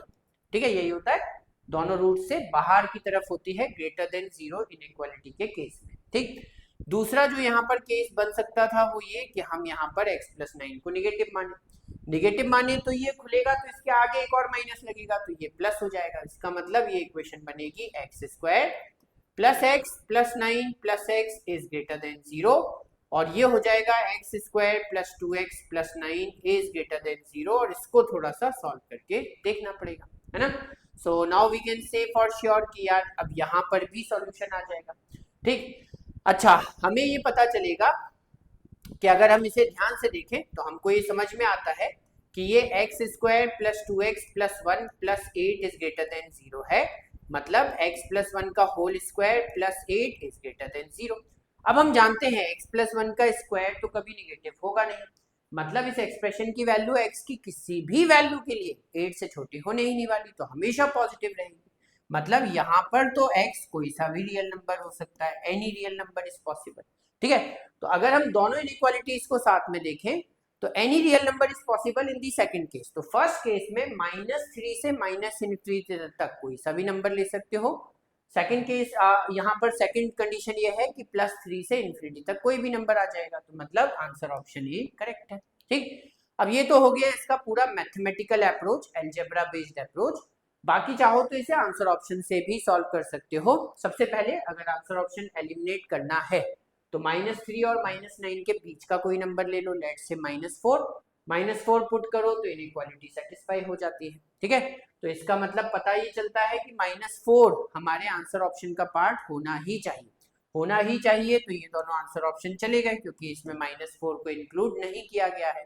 अब इन दोनों में अंतर ये है कि यहाँ -9 के आगे के वैल्यूज है ही नहीं, तो एक -10 से और चेक कर लो, तो पता चलेगा कि -10 से भी ये इनइक्वालिटी सेटिस्फाई हो जाती है, मतलब हमारे आंसर में -10 भी आना चाहिए।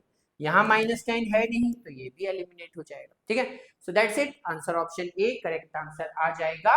And I am very sure कि अगर हम इस तरीके से क्वेश्चन को सॉल्व करते तो ये बहुत जल्दी सॉल्व हो सकता था, बट फिर भी अलजेब्रा का क्वेश्चन है, थोड़ा सा ट्रिकी हो सकता है मामला।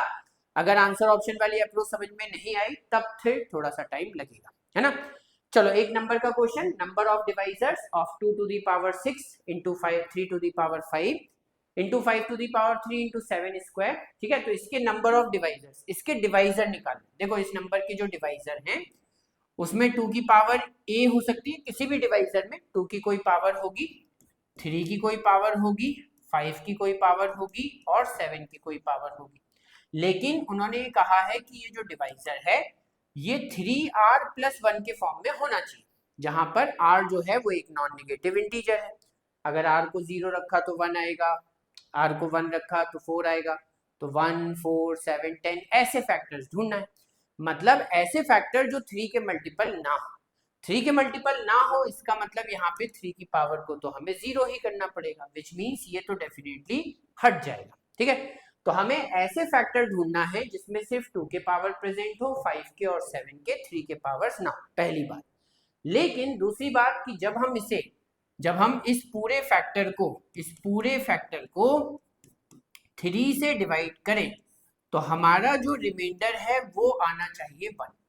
ठीक है, कंडीशन यही है कि ऐसा फैक्टर बनाना है जिसको 3 से डिवाइड करें तो 3r+1 मतलब 3 के मल्टीपल से एक ज्यादा, तो रिमाइंडर 1 आना चाहिए।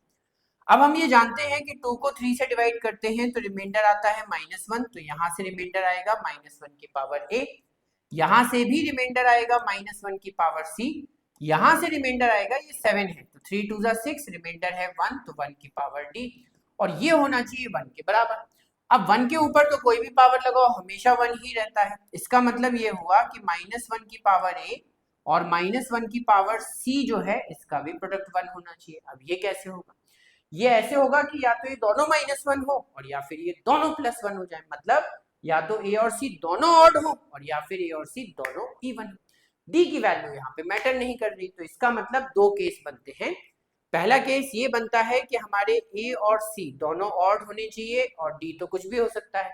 तो अगर ऑड होने चाहिए तो ए की वैल्यू ऑड में क्या क्या हो सकती है, तो यहाँ पे पावर 6 है ना, तो ए की वैल्यू ऑड में हम 1 ले सकते हैं, 3 ले सकते हैं, 5 ले सकते हैं, 3 वैल्यूज आर पॉसिबल, राइट। सी की वैल्यू भी ऑड होनी चाहिए, तो या तो 1 आ जाएगा या 3 या 5, ठीक है, यही आएगा 1 3। अच्छा वहां पे 5 क्यूब है, मतलब 1 और 3, मतलब यहाँ पे 2 वैल्यूज आर पॉसिबल। डी की वैल्यू मैटर नहीं कर रही है, तो वो 0 भी हो सकती है, 1 भी हो सकती है, 2 भी हो सकती है। इसका मतलब यहाँ पर हमारे पास 3 चॉइसेस आर पॉसिबल, तो ऐसे 18 कॉम्बिनेशंस बनेंगे। तो ए सी और डी के ऐसे कॉम्बिनेशन जिससे प्रोडक्ट 1 आ जाए, तो जब ए और सी दोनों ऐड ऑड होंगे तो 18 कॉम्बिनेशंस मतलब 18 डिवाइजर्स यहाँ से मिल जाएंगे।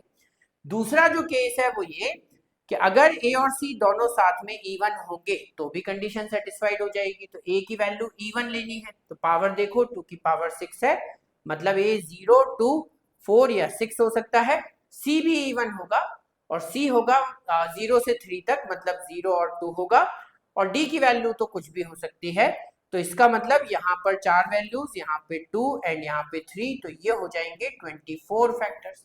तो इसका मतलब ए और सी जब दोनों ऑड है तो 18 फैक्टर्स मिल रहे हैं और दोनों इवन है तो 24, so all together 42 factors are possible. Answer option D is the correct answer. Clear? So that's it. मेरे ख्याल से क्वेश्चन तो टफ था क्योंकि इतनी सारी चीजें एक साथ दिमाग में आना is not a very simple thing, right. तो question was tough, answer option D is the correct answer. शायद हमें स्किप ही कर देना चाहिए था। चलो उसके बाद देखें क्वेश्चन नंबर 16, अलजेब्रा का क्वेश्चन है। f of x, g of x दो फंक्शंस हमें गिवन है, हमसे डोमेन पूछा है। डोमेन का मतलब होता है x के पॉसिबल वैल्यूज। अब हमें ये पता है कि किसी भी फ्रैक्शन की वैल्यू इनडिटर्मिनेबल हो जाती है जब उसका डिनोमिनेटर हो जाता है 0। तो इसका मतलब सबसे पहले तो ये दिख रहा है कि 2x - 1 जो है वो 0 नहीं होना चाहिए, means x should not be 1/2। ठीक है, in the same way second fraction में x - 1 है तो x should not be equal to 1। तो उन्होंने बोला कि डोमेन में सारे रियल वैल्यूज आ जाएंगे x के, एक्सेप्ट मतलब कौन कौन से वैल्यूज नहीं आएंगे। तो एक तो दिख रहा है 1/2 और एक 1, तो वो सारे आंसर ऑप्शन में है, यहाँ पर भी है, यहाँ पर भी है और यहाँ पर भी है, यहाँ पर भी है। तो ये दोनों तो डेफिनेटली नहीं आएंगे, देख के ही समझ में आ रहा है। अब इसके अलावा और कोई सी वैल्यू है क्या x की जो पॉसिबल नहीं है, तो उसके लिए थोड़ा सा सॉल्व करते हैं। सॉल्व करेंगे तो जो हमारा फंक्शन है h ऑफ x वो है f of g of x, मतलब जो फंक्शन f है उसमें x की जगह g ऑफ x रखना है। तो यहाँ पे g ऑफ x, यहाँ पर भी g ऑफ x माइनस 1, यहाँ पर g of f of x है तो जो g है उसमें x के प्लेस पर रख देना है f ऑफ x, राइट। तो यहाँ पर इस तरीके की एक्सप्रेशन बनेगी। सॉल्व करते हैं, g ऑफ x है हमारा x अपॉन x माइनस 1, ठीक है, divided by 2 times of x upon x minus 1 minus 1। उसके बाद यहाँ पर f ऑफ x क्या है, तो f ऑफ x है x अपॉन 2x माइनस 1, ठीक है।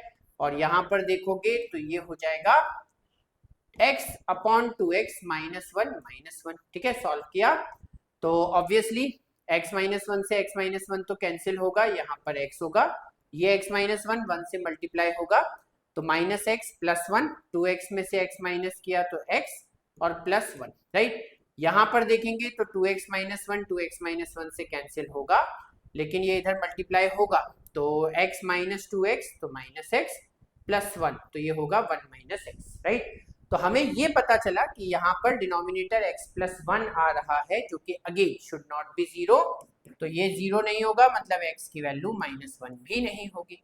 ये 1 माइनस एक्स है तो x की वैल्यू 1 नहीं होगी, तो ये तो पहले से ही पता है। इसका मतलब answer option D is the correct answer. x के 3 वैल्यूज पॉसिबल नहीं है, 1 1/2 एंड माइनस 1। क्यों? क्योंकि डिनोमिनेटर 0 नहीं होने चाहिए, ठीक है। So that was a very simple concept. Domain का ज्यादातर यही कॉन्सेप्ट एप्लीकेबल होता है इस टाइप के क्वेश्चंस में, तो आई थिंक कि क्वेश्चन बहुत ज्यादा टफ तो नहीं था, ठीक है। थोड़ा बोल सकते हैं, अगर आप लॉजिक तक पहुंच गए तो सॉल्व भी हो जाएगा। तो इजी टू मॉडरेट लेवल, जिनका एल्जेब्रा अच्छा है उनके लिए तो बहुत इजी क्वेश्चन था, right, not at all a difficult question. उसके बाद हम ये कह सकते हैं कि क्वेश्चन नंबर 17 है, in triangle ABC points D and E are on the sides BC and AC respectively. Okay, चलो एक और रफ डायग्राम बनाते हैं। तो ये है हमारा ट्राइंगल ABC। उन्होंने हमसे ये कहा कि जो D है वो BC के ऊपर है।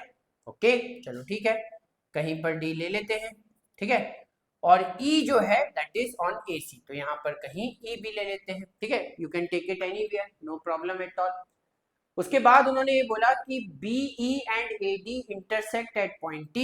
चलो ठीक है, तो BE और AD ये दोनों एक दूसरे को इंटरसेक्ट कर रहे हैं पॉइंट T पर, ठीक है, ये पॉइंट T है। Such that AD is to AT is 4:3। तो AD अगर 4 है तो AT है 3, मतलब अगर ये 3x है तो ये पूरा 4x है, तो नीचे कितना होगा, x हो जाएगा। तो 3x और x मिला के 4x हो जाएगा। Then BE is to BT is 5:4, तो पूरा BE अगर 5 है तो BT 4 होगा, विच मीन्स अगर ये 4y है तो ये y होगा, करेक्ट है। Then point F lies on AC, पॉइंट F lies on AC such that DF is parallel to BE। चलो ठीक है, तो यहाँ पे DF जो है वो parallel to BE आ जाएगा, दैट्स इट। इस तरीके से पैरेलल लाइंस बन जाएंगे। Then BD is to CD is, right.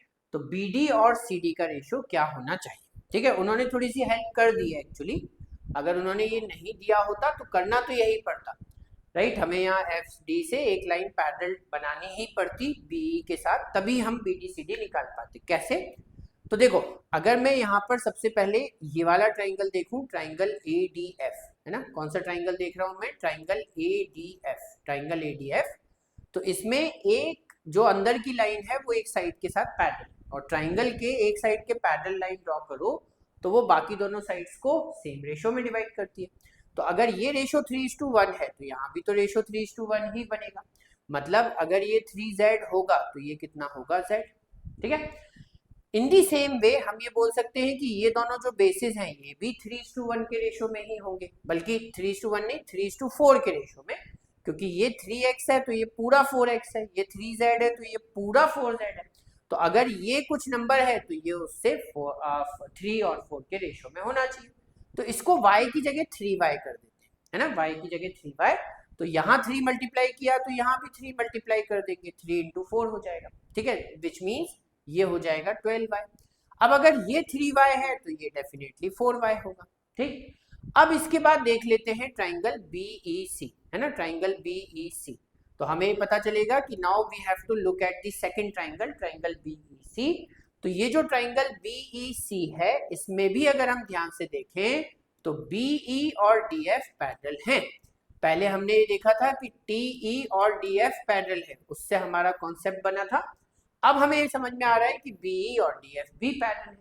अगर BE और DF पैरेलल है तो वही बेसिक प्रोपोर्शनैलिटी थ्योरम यहाँ भी लग गया। कैसे लग गया कि ये टोटल जो लेंथ है ये हो जाएगी 12 प्लस 3 15। देखो यहाँ पे BE और DF का रेशो देखो, BE और DF का रेशो, तो ये टोटल जो है ये हो गया है 15y और जो DF है वो है 4y। इसका मतलब रेशो है 15/4। तो इसका मतलब बड़ा ट्राइंगल और छोटे ट्राइंगल की कॉरस्पॉन्डिंग साइड्स का रेशो है 15:4। तो विच मीन्स कि बड़े ट्राइंगल में BC अगर 15 है तो छोटे ट्राइंगल में जो DC है वो 4 होगा, और अगर ये 15 है ये 4 है तो ये वाला पार्ट 11 होना चाहिए। So we can say for sure कि BD और CD का जो रेशियो है वो 11:4 आ जाएगा, that is answer option C, है ना। तो बेसिक प्रोपोर्शनैलिटी थ्योरम का एक बहुत बढ़िया एप्लीकेशन, बहुत ही बढ़िया question, but yes it was very tough to crack in the exam, so that is why इसका डिफिकल्टी लेवल तो मैं टफ ही कहूंगा, मॉडरेट टू टफ कह सकते हो। जिन लोगों की ज्योमेट्री बहुत अच्छी है शायद वो सॉल्व कर लेंगे, जिनकी अच्छी नहीं है शायद इतने सारे आइडियाज एग्जाम से एग्जाम टाइम में दिमाग में नहीं आएंगे, ठीक है। तो मॉडरेट टू टफ कह सकते हैं। चल उसके बाद देखें, कंपाउंड इंटरेस्ट का क्वेश्चन आता है। A loan of ₹1000 is fully repaid by 2 installments of ₹530 and ₹594 paid at the end of first and second year respectively. If the interest is compounded annually, then the rate of interest in percentage is, right? तो देखो अगर मैंने rate of interest को मान लिया R%, तो सबसे पहले जो ₹1000 है ये 1 ईयर के बाद R% से इंक्रीज होंगे। So this will become 1000 into 100 plus R upon 100। R% से बढ़ाना है तो यही करोगे, लेकिन at this point of time यहाँ पर हम इसमें पे कर देंगे ₹530, है ना, फर्स्ट इंस्टॉलमेंट ₹530 है। तो अब प्रिंसिपल इतना बचेगा। अब ये जो प्रिंसिपल है ये नेक्स्ट ईयर में फिर R% से इंक्रीज होगा, और अगर ये R% से इंक्रीज होगा तो इसका मतलब ये हो गया कि इस पूरे में फिर से एक बार हमें मल्टीप्लाई करना होगा 100 प्लस R अपॉन 100, और फिर ये किसके बराबर हो जाएगा, तो जो हमारी सेकंड इंस्टॉलमेंट है उसके बराबर हो जाएगा, क्योंकि यहाँ पर जितना भी अमाउंट बना वो सेकंड इंस्टॉलमेंट से फुली रीपे हो गया, ठीक है। अब इसको सॉल्व करते हैं। सॉल्व करके देखेंगे तो आई थिंक ये 100 इधर मल्टीप्लाई करके फिर इधर कैंसिल कर सकते हैं। तो 10 into 100 this will B 1000, 10 into x this will B 10x, right. उसके बाद ओके यस, तो ये तो कैंसिल ही हो गया है, तो यहाँ पे -530 ही रहेगा, इसमें कोई प्रॉब्लम नहीं है। उसके बाद ये जो नंबर है 100 प्लस x ये यहाँ पर रहने दो, और ये वाला जो 100 है वो इधर मल्टीप्लाई कर दो, तो ये हो जाएगा 59400, ठीक है। Now what we have to think is कि यार यहाँ पर ये 100 में से 530 माइनस किया तो 100 में से 500 गया तो बचा 500, तो ये हो जाएगा 470 प्लस 10x, ठीक है। यहाँ पर देखेंगे सो this will B how much, तो ये हो जाएगा 100 प्लस x और ये है 59400। अब ऑब्वियसली इस ब्रैकेट में से एक 10 कॉमन निकाल के 10 से 10 कैंसिल होगा, तो हमारे पास होगा 47 प्लस x, ठीक है, into 100 plus x, okay, plus plus ये आएगा ना, हाँ, and that is equal to 5940। अब क्या कर सकते हैं, x जो है, या x मैंने क्यों ले लिया, अच्छा ठीक है यहाँ पर मैं x लिख देता हूँ, आई थिंक मैंने यहाँ पर बार बार x का ही यूज कर लिया, ठीक है। तो x% रेट ऑफ इंटरेस्ट है, तो अब x की वैल्यू तो आंसर ऑप्शन में गिवन है, तो फटाफट पुट करके देख सकते हैं, है ना। x की वैल्यू आंसर ऑप्शन में गिवन है, तो क्या होना चाहिए इसका आंसर, एक चीज जो हमें यहाँ पर समझ में आ रही है कि देखो ये नंबर जो है वो 11 इंटू 540 है, राइट, 11 इंटू 540, और इसमें से भी 5 निकाल लिया जाए तो ये 55, और यहाँ से 5 निकाला तो 108। देखो मुझे 100 के पास एक फैक्टर लेकर आना था तो 108 है। अगर इसे 108 बनाना चाहते हो तो 100 प्लस 8, और यहाँ पर 8 रखोगे तो 47 प्लस 8 55। तो मुझे समझ में आया कि ये 47 प्लस 8 इंटू 100 प्लस 8 के बराबर है, एंड दैट्स इट, x की वैल्यू 8 आ गई, है ना। अब अगर इसे as a quadratic equation solve करोगे तो इट में टेक सम मोर टाइम, ठीक है, हो तो जाएगा लेकिन उसमें टाइम थोड़ा ज्यादा लग जाएगा। थोड़ा सा लॉजिकली सॉल्व कर लोगे, थोड़ा आंसर ऑप्शन का यूज कर लोगे तो आई एम श्योर कि आपका आंसर आ जाएगा, ठीक है। चलिए वेरी गुड, राइट, बिल्कुल सही। तो आंसर आएगा 8, means answer option A is the correct answer. Question easy to moderate level का ही था, लास्ट में सिर्फ इक्वेशन को सॉल्व करने में ही थोड़ा टाइम लगेगा, otherwise question was simple. Let's move on to question number 19। 19 क्या है? The ratio of expenditures of Lakshmi and Meenakshi is 2:3, ठीक है। तो हमें पता है बच्चों कि जो हमारी सेविंग होती है ना, सेविंग होती है वो क्या होती है? वो होती है इनकम माइनस एक्सपेंडिचर। जो भी हमारी इनकम है उसमें से हमारे एक्सपेंडिचर्स को माइनस कर देंगे तो सेविंग मिल जाएगी। तो अब यहाँ पर दो लोग हैं, दो लोग कौन है? एक है लक्ष्मी और एक है मीनाक्षी, ठीक है। उन्होंने क्या कहा? उन्होंने ये कहा कि इनके जो एक्सपेंडिचर्स हैं उनका रेशियो है 2:3, मतलब ये 2 और ये 3 होना चाहिए। अगर ये 2 है तो ये 3 होगा, ठीक। उसके बाद उन्होंने ये कहा कि the ratio of incomes of Lakshmi, तो लक्ष्मी की income to expenditure of Meenakshi is 6:7, है ना, एक्सपेंडिचर ऑफ मीनाक्षी। तो अगर ये 6 है तो ये 7 होना चाहिए। तो हम क्या करें? हम एक थोड़ा सा इंटेलिजेंट काम करें कि ये 7 इंटू 3 21 मान लेते हैं। तो अगर ये 7 इंटू 3 है तो यहाँ 6 इंटू 3 हो जाएगा, मीन्स दिस विल बी 18। अब अगर ये 3 था तो ये 2 था, तो ये 3 इंटू 7 है, तो यहाँ 2 इंटू 7 ले लो तो ये हो गया 40, राइट। इसका मतलब अगर लक्ष्मी की इनकम को 18 एज्यूम किया जाए तो उसका एक्सपेंडिचर है 14, मीनाक्षी का एक्सपेंडिचर 21 है। अब इनकी सेविंग्स क्या है? तो सेविंग्स में उन्होंने ये बोला कि दोनों की सेविंग्स का जो रेशियो है वो 4:9 है। तो देखो 18 में से 14 गया तो ये तो 4 दिख ही रहा है, इसका मतलब ये 9 होना चाहिए। तो 21 9 ऐड कर दो, सो दिस शुड बी 30। तो दैट्स इट, इक्वेशन बन गई, सारे रेशियो भी एक दूसरे से मैच हो गए और मेरे ख्याल से क्वेश्चन का आंसर आ गया। Then the ratio of their incomes, तो इनकम का रेशियो होगा 18:30। 18 और 30 दोनों 6 से कैंसिल हो जाएंगे, 6 3 जा 6 5 जा, तो 3:5। Answer option B is the correct answer, ठीक है। सिर्फ नंबर्स के साथ थोड़ा सा खेलना है। Question was really very very very simple, it could have been solved in less than 1 minute, right. तो वेरी इजी, इसका डिफिकल्टी लेवल मार्क कर सकते हो। चलो उसके बाद देखते हैं ज्योमेट्री एंड मेंसुरेशन का एक और question. Two tangents drawn from a point P touch a circle with center O at points Q and R, ठीक है। चलो वेरी गुड। तो यहाँ पर हमारे पास एक सर्कल है, चलो सर्कल में यहाँ से ड्रॉ कर लेता हूँ। आई एम श्योर हमें एग्जाम में तो अगेन सेम थिंग कि थोड़ा सा रफ डायग्राम ही बनाना पड़ेगा, लेकिन शायद सर्कल मुझसे उतना अच्छा बन नहीं पाएगा, ठीक है।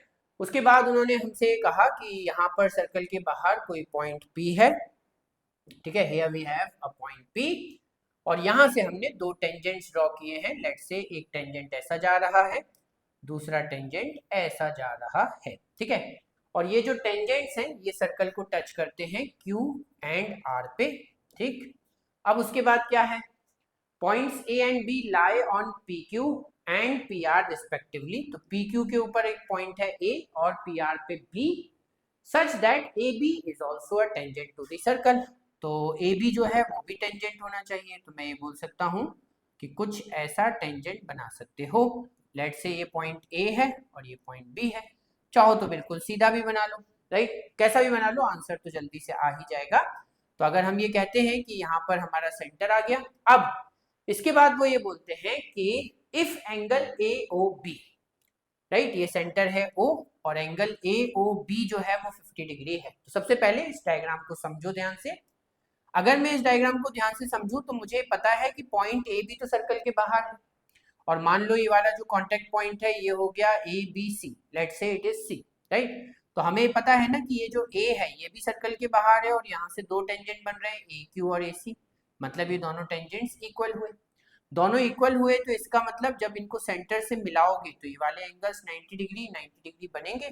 ये दोनों इक्वल है, ये दोनों रेडियस है तो ये भी इक्वल है, विच मीन्स अगर हमने ओ ए को मिला दिया तो ये जो दो ट्राइंगल्स बनेंगे, ठीक है, एक ट्राइंगल बनेगा ओ क्यू ए और दूसरा ट्राइंगल बनेगा ओ सी ए, ये दोनों ट्राइंगल्स 100% कॉन्ग्रुएंट ट्राइंगल्स होंगे। होता ही है टेंजेंट में ऐसा, आई एम श्योर आपने थ्योरी में भी पढ़ा होगा।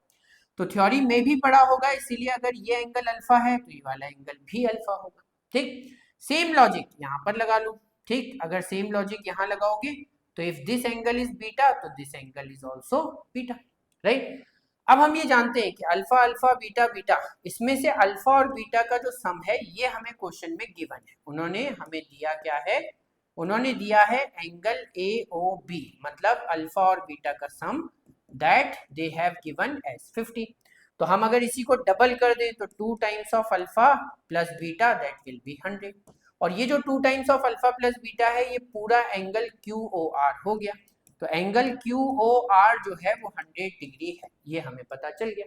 सो now we just have to focus on this quadrilateral P Q O R, इस क्वाड्रिलेटरल पे फोकस करो। इस क्वाड्रिलेटरल में दो एंगल 90 90 है ना, तो 90 90 इसका मतलब 180 हो गया, तो बाकी के दो एंगल का सम भी 180 होना चाहिए। तो अगर ये थीटा है, ठीक है, तो थीटा और इस एंगल का सम, राइट, थीटा और ये जो एंगल बन रहा है 2 times of alpha plus beta, इन दोनों का सम 180 होना चाहिए। तो ये 100 है, तो theta plus 100 is equal to 180, मतलब थीटा की वैल्यू डेफिनेटली 80 डिग्री है, एंड दैट्स इट, हमारा आंसर आ गया।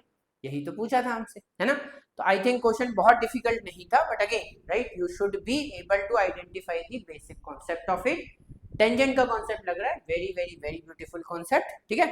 चल उसके बाद देखते हैं, तो मॉडरेट टू टफ की कैटेगरी में रखा है क्योंकि शायद इतनी सारी चीजें दिमाग में ना आए। चल क्वेश्चन नंबर 21 लॉग का क्वेश्चन है, log X square to the base 64।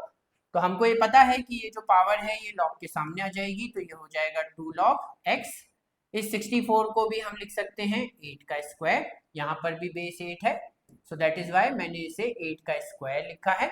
ये जो रूट y है this can be written as y की पावर 1/2। उसके बाद यहाँ पर 3 तो है ही, लॉग 512 होता है 8 का क्यूब, और ये रूट y z है तो इसको तो ऐसे ही रहने दो क्योंकि ये पूरे में तो पावर लग नहीं सकती, सो दैट इज 4, ठीक है। अब सॉल्व करते हैं, ओके। आई एम श्योर आप लोगों को ये वाला रूल पता है कि अगर लॉग के बेस के ऊपर कोई पावर होती है और आर्ग्यूमेंट के ऊपर भी कोई पावर होती है तो दोनों का जो रेशो होता है वो लॉग के सामने आ जाता है ना, दैट इज द रूल।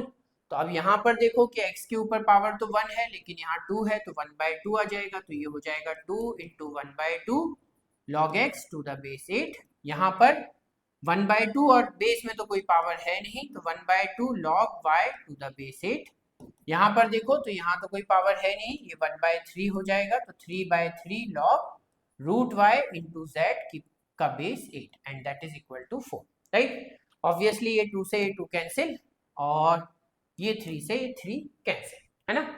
अब जो हमारी बीच वाली टर्म है उसमें ही सिर्फ 1/2 बचा है, तो इट इज बेटर कि इस 1/2 को हम वापस से y में ही लगा दें, तो सारी चीजें जो है वो सिंप्लीफाई हो जाएंगी, सारे लॉग जो है वो अपने सिंपलेस्ट फॉर्म में आ जाएंगे और सबके बेस भी सेम हो जाएंगे। अब अगर सबके बेस सेम हो गए हैं, सब अपने सिंपलेस्ट फॉर्म में हैं, तो log a plus log b is log ab rule लगा सकते हो, तो ये सब मल्टीप्लाई हो जाएंगे, मल्टीप्लाई होंगे, so this will be log x into root Y into z to the base 8 और यहाँ पर है 4, तो अब 8 की पावर 4 होगा। इसका मतलब मुझे पता चलेगा कि x root Y into root Y जो है वो हो जाएगा x y z और ये होगा 8 की पावर 4, ठीक है। अब 8 की पावर 4, 8 होता है 2 का क्यूब, तो 3 इंटू 4 मतलब ये 2 की पावर 12 है। अब उन्होंने बोला है कि एक्स वाई जेड का जो सम है उसकी मिनिमम पॉसिबल वैल्यू, तो हमें पता है कि am is always greater than और इक्वल टू gm, है ना, फॉर वो what, for positive real numbers. तो x Y z positive real numbers ही तो होंगे, क्योंकि ये सब लॉग के आर्ग्यूमेंट्स में है, तो they have to be positive numbers. ठीक है, लिखा भी है क्वेश्चन में where X Y and Z are positive real numbers. ठीक है, तो अब अगर हम ये देखें कि एक्स वाई जेड का जो am है वो होगा X plus Y plus Z divided by 3, it has to be greater than और इक्वल टू देयर gm, तो एक्स वाई जेड का क्यूब रूट निकालना पड़ेगा। 3 नंबर है, n नंबर्स का nth रूट लगाते हैं अपन।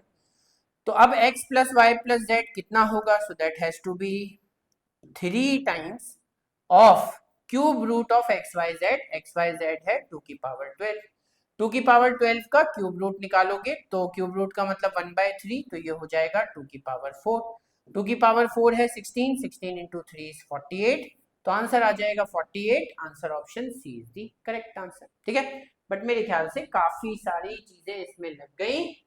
क्वेश्चन जो है वो मॉडरेट बोल सकते हैं क्योंकि सिंप्लीफिकेशन बेस ज्यादा था, एंड आई एम श्योर कि जिन बच्चों ने प्रिपरेशन की होती है उनको ये AMGM भी पता ही होता है पहले से, तो एज सच बहुत डिफिकल्ट नहीं था, राइट, लेकिन थोड़ा सा टाइम लगेगा सॉल्व करने में, तो मॉडरेट डिफिकल्टी लेवल कह सकते हैं। अच्छा, इसका आंसर क्या बी लिखा हुआ है, तो आंसर यहाँ पे गलत है बच्चों, इसका आंसर 48 ही आएगा, आंसर सी मार्क करेंगे। ठीक है, चलो उसके बाद एक last question, question number 22, suppose a b c are 3 distinct natural numbers such that 3ac is equal to 8 times of a plus b, then the smallest possible value of 3a plus 2b plus c, है ना। अगर मुझे 3a plus 2b plus c की smallest possible value निकालना है तो a b c को भी तो मिनिमम करना पड़ेगा। अच्छा, a b c जो है वो नेचुरल नंबर्स है, नेचुरल नंबर्स मतलब पॉजिटिव इंटीजर्स। ठीक, तो आप ध्यान से सोचो कि जो हमारा LHS है वो 3 का मल्टीपल है, तो RHS भी 3 का मल्टीपल होना चाहिए, मतलब ये a plus B minimum to minimum 3 तो होना ही चाहिए। ठीक, अब अगर ये 8 इंटू 3 24 है, तो यहाँ पर भी 3 इंटू 8 की जरूरत पड़ेगी। तो ऐसे नंबर सोचो जिससे a इंटू सी 8 हो जाए और a प्लस बी 3 हो जाए, राइट। अब अगर मैं a को यहाँ पर 1 लेके चलूँ तो c बहुत बड़ा हो जाएगा, है ना। a अगर 1 है तो c 8 है, b 2 है, और मेरे ख्याल से उस केस में इसकी जो वैल्यू है, देखो a को अगर 1 लिया तो b जो है वो 2 हो जाएगा, 1 प्लस 2 3, लेकिन अगर a 1 है तो c की वैल्यू 8 लेनी पड़ेगी, तो ये जो सम है ये आएगा 2 2 4, 4 प्लस 8 12, 12 प्लस 3 15। क्या और कोई तरीका है? तो हम ये बोल सकते हैं, अच्छा उल्टा करके देखते हैं, a को 2 और b को 1 लेते हैं, तो अगर a को 2 लिया 3 2 6 और b को 1 लिया तो फिर क्या होगा, यहाँ पर अगर a 2 है तो c 4 होना चाहिए, तो c की वैल्यू 4 होगी, सो इन दैट केस ये हो जाएगा 6 प्लस 6 दैट इज 12, और छोटा हो गया, मिनिमम वैल्यू निकालनी है तो 12 इज दी करेक्ट आंसर। ठीक है, तो कुल मिलाकर a प्लस बी 3 होना चाहिए, 1 2 और 2 1 का केस बनेगा, उसके हिसाब से c की वैल्यू देख लो, सारे नंबर डिस्टिंक्ट होना जरूरी है, and again we have to play with numbers, कोई सिस्टमेटिक मेथड नहीं है, तो ये लॉजिक बेस्ड मैथ्स है, इसमें थोड़ा सा दिमाग एग्जाम में ही लगाना पड़ता है, पहले से इसको प्रिपेयर करके नहीं जा सकते, है ना। तो that's it, that is why इस क्वेश्चन को हम एज सच इजी लिखा तो जरूर है क्योंकि 2 ही केस बन रहे थे, लेकिन अगर दिमाग नहीं चला तो ये थोड़ा सा ट्रिकी क्वेश्चन भी हो सकता है, तो शायद मैं इसे इजी टू मॉडरेट कहूंगा, बट चमक गया, एकदम से क्लिक हो गया आइडिया, तो ये क्वेश्चन बहुत इजी है। ठीक, तो चलिए फिर ये हो गए हमारे पूरे 22 question solve. I am sure आपको सेशन बहुत पसंद आया होगा, तो लाइक कर दो सेशन को, अपने फ्रेंड्स के साथ शेयर कर दो, चैनल जरूर सब्सक्राइब कर लेना, and yes that's it for today, ta-ta bye bye, all the very best.